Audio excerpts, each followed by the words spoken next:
Hey guys, welcome to the last lesson of Unit 5, which is graphing in factored form.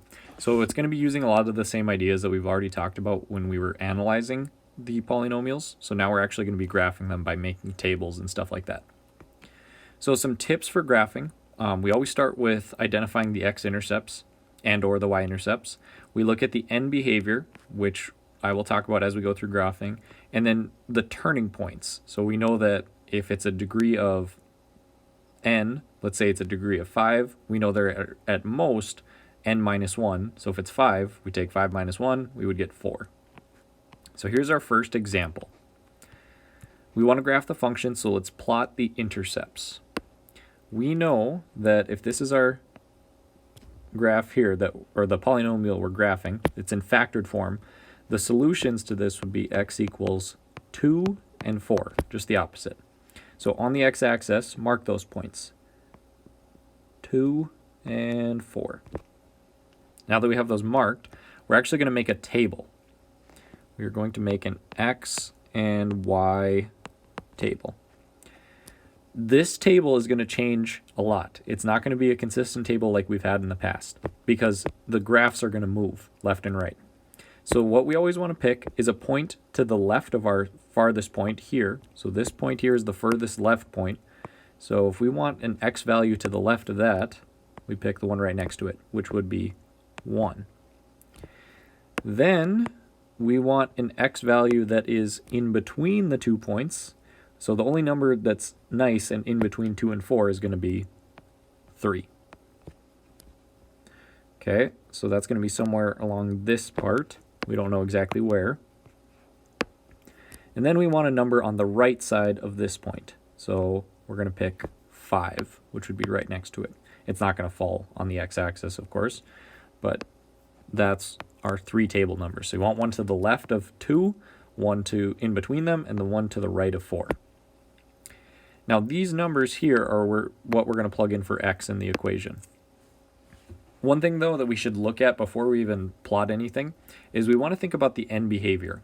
Remember, end behavior is determined by if it's an even or an odd function.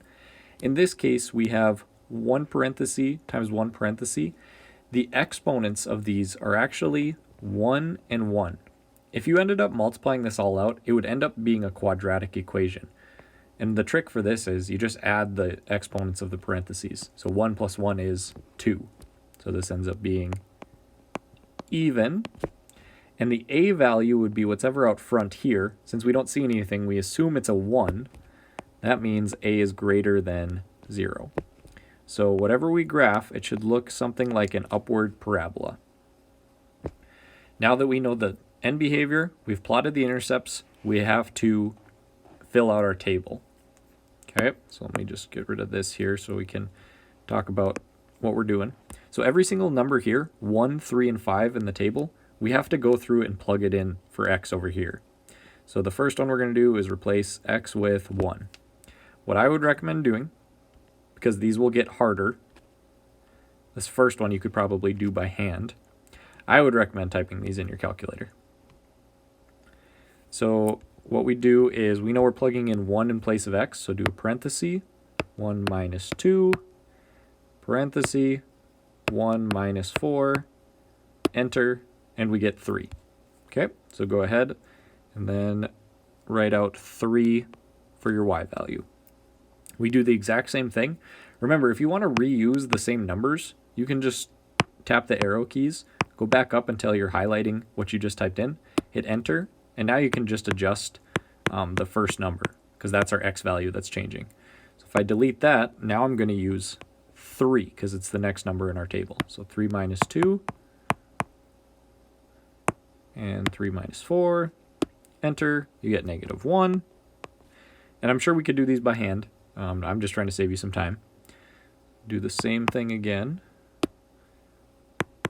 Replace the 3 with our last number, which is 5.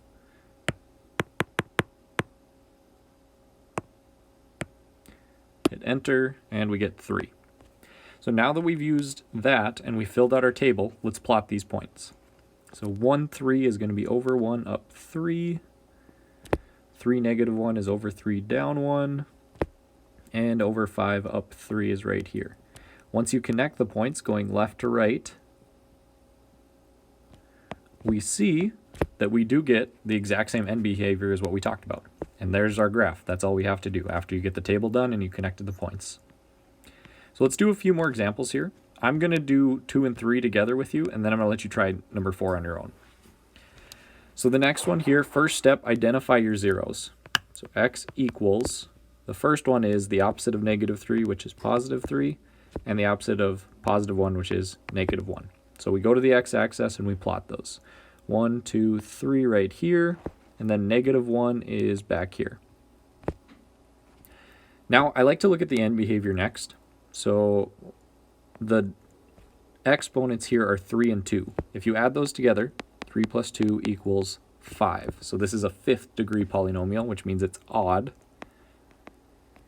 And then we look at the a value, the number out front. In this case, it's 1/5, which is a small number, but still greater than 0. So technically a is greater than 0. So the general shape of this polynomial is going to end up looking something like this. It's odd, so we get one of each direction, and it's greater than 0, so it's going to end going up. Now what we want to do here is we're going to make our table again. We are going to have different points than what we had in the table before. Make sure that you understand you're not going to reuse the same numbers every time. We need a point to the left of our point here. So 1 to the left of -1 is -2. We need one in between these 2 points. So I would pick this one here, which is 1. And then lastly, we need a point to the right of our farthest point, which would be right here at 4. Okay, let me erase these circles because those aren't actually going to be on the graph. And just like the last time, we are going to take all of these values. So we're going to start with -2, and we're going to replace it with x. And you might as well go ahead and use your calculator since you have that for this test. I'm just going to clear that out. So make sure you start with 1/5. So 1 divided by 5, parenthesis. Now our x value that we're starting with is -2. So we've got to do the parenthesis -2 minus 3, close it off. Now this is where, don't forget, it's cubed, so we got to hit that caret button. So caret 3, and then we have x plus 1, and then again, don't forget that cube, or the square at the end, so hit the square. Now when you hit enter, except I put x here, sorry about that, we shouldn't have had x, we're replacing that with -2. If you hit x with that, it's going to give you an error. And we end up getting -25. So -25. Then we're going to go ahead. Now we're going to use 1. So scroll back up, enter that, copy it down, and then just replace the -2 with +1. Save yourself some time. And then we hit enter, and we get -6.4. You might get decimals with these, which is totally fine. We can graph -6.4. And then the last one, we are using 4. So go over, replace the first one with 4 and 4. And we get 5 for our last number here. Excuse me. Now that you're done with that, we need to plot these. So -2, -25. If we go back to, down 25 is going to go way off the grid. So just put a point below like we usually do. And then we have over 1, down 6.5. So do the best estimation that you can. Just try to get it in between 6 and 7. So I'm just going to put my point right there. And then 4, 5 is over 4, up 5, like this. Now be careful here. Start from left to right. So the furthest left point is this. Connect it to the next point, and then we go down. We go back up. And then we just draw our arrows. And it does match the end behavior of what we talked about over here. Doesn't guarantee we did it right, but that's what you do for this problem. Okay, I'm going to do one more example with you, and then I'm going to let you guys try this last one. Now this one, notice there are actually 3 different zeros. So we have x equals -1, +1, and +4. So we got to go and mark these on the table, or on the graph. Here's -1, here's +1, and then here's 4. The difference with this is because we have 3 solutions, we actually need to include one more point when we're graphing our table. So let's talk about end behavior now. So there's a 2. We assume if there's no number, there's a 1 for the exponent. So 2, 1, and 1. Add those together, you get 4, which means this is an even degree polynomial. And the end behavior, since we don't see a number there, we assume it's 1. Therefore, a is greater than 0. So the general shape should look like this. Now we got to make the table. This time we're using 4 numbers.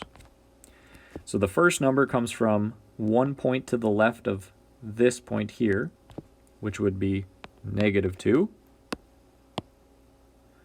One point in between these points here and here, which would be 0, the x value in between. Then we need a point in between these 2 points. Now you can pick either one. You can pick 1 or 2, since there's 2 numbers in between. Either number is fine. I'm going to pick 1 because it's probably a little easier. And then lastly, we just need a number to the right of 4, which would be 5. So this time we have 4 values to plot. Not that big of a deal, especially when we have the calculator.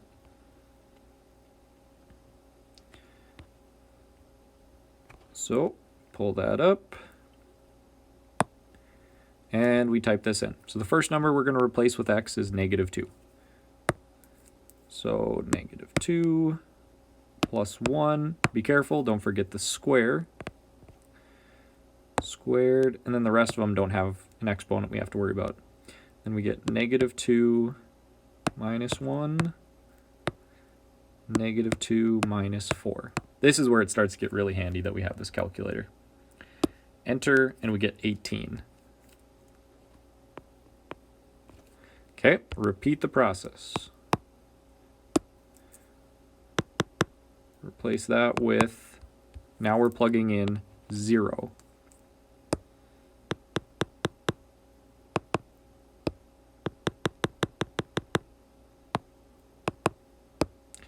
Then we hit enter, and we get 4. Repeat. Now we're using 1.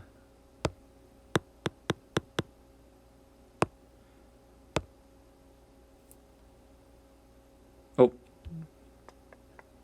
I messed up here. We can't use 1 because 1's our solution. I was thinking this point here, which is 2. I apologize. Not a big deal. Because we would have ended up getting 0, which wouldn't have made sense. You shouldn't get any zeros for your final table number.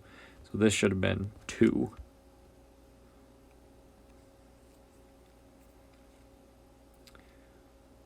Okay, so let's change those to 2.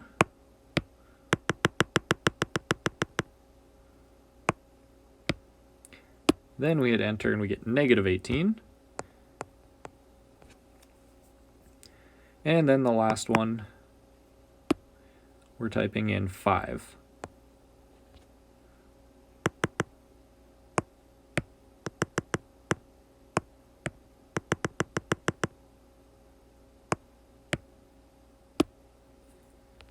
And we do get a huge number here at the end, 144. In comparison to the other ones, it's pretty big.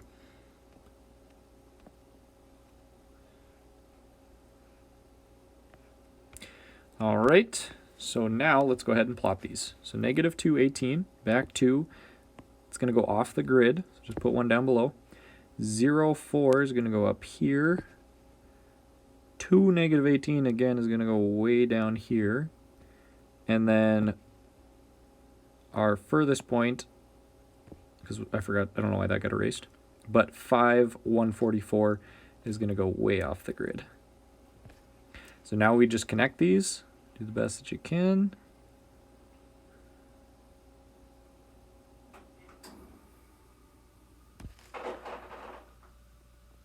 This one has some major turning points because of the high and low numbers, but it does... Oh, I did -2, -18. That's why I was like, oh, it doesn't match the end behavior. So you know something's wrong. -218 is way up here. So go down like that. If you caught that, nice job. If you didn't, I apologize. But that's how you know, because that's why we do this end behavior. I recognize right away, oh, that doesn't match. So I did something wrong. It's because I graphed -218 wrong.